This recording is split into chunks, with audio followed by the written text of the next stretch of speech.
ito na po yung natira yung una kong batch po dito sa aking pagtanim dito sa number 2 na PVC. Reserve po ito kasi bukas, mamayang gabi kunin nila, bukas i-display nila sa kanilang parinda.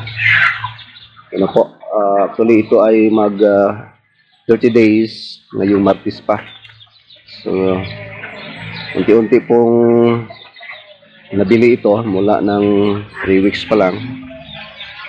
Or wala pa ng 3 weeks dito kasi wala nang iba, marami naghahanap. Dito yung dati po, doon ito dati yung pinakita ko noon sa unang video. So mula doon hanggang dito po ito yung first batch ko dito banda. Wala pa pong pintura kasi hindi ko pa natapos ito na pinturahan. Yan, nagpipintura po ako dito for third coating na yung gloss po.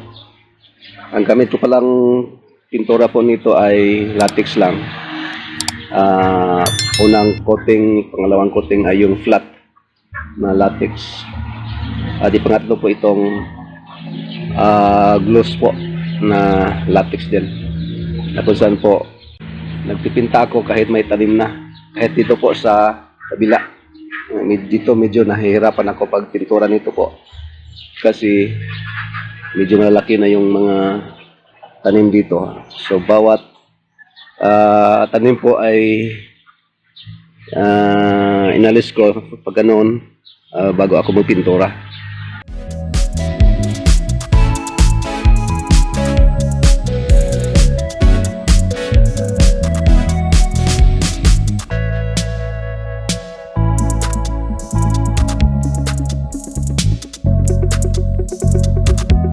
Pininturahan ko po ito kasi hindi lang po maganda tingnan, kundi nakatulong po ito na hindi masyadong umiinit yung PVC kapag mainitan ng araw o masikatan ng araw. Kasi kapag walang pintura po, umiinit yung PVC, siyempre may piktuhan yung tubig at mag-reflect sa dahon ng mga litos. Pero okay po ito number 2 na PVC kasi hindi masyadong malaki na kapag masikatan ng araw, maliit lang kumpara sa number 3 na PVC or 3 inches na PVC na kung saan po malapad yung plastic na PVC kapag masikatan ng araw, umiinit, so mag-reflect sa dahon ng litos, kaya madaling maglalanta yung mga litos po. Kaya ang advantage po dito sa PVC na number 2 o 2 inches ay hindi masyadong malapad na kapag umiinit ay hindi masyadong may piktuhan yung mga dahon ng mga litos, lalo na po kapag ganito kalaki na.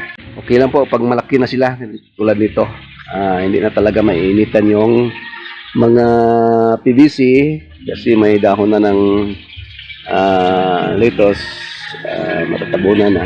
Pero kailangan din ito yung shade net. Okay. Yung shade net ko pala po ay parang automatic. Yan, hihilahin na lang. Madali lang po na itabon dito. Ipakita ko rin po pala kung paano ako nag-set up ng water system dito sa aking mga PVC sa susunod na video. Okay, sa mga hindi pa po nagpag-subscribe, subscribe po kayo upang update kayo sa aking mga uploads.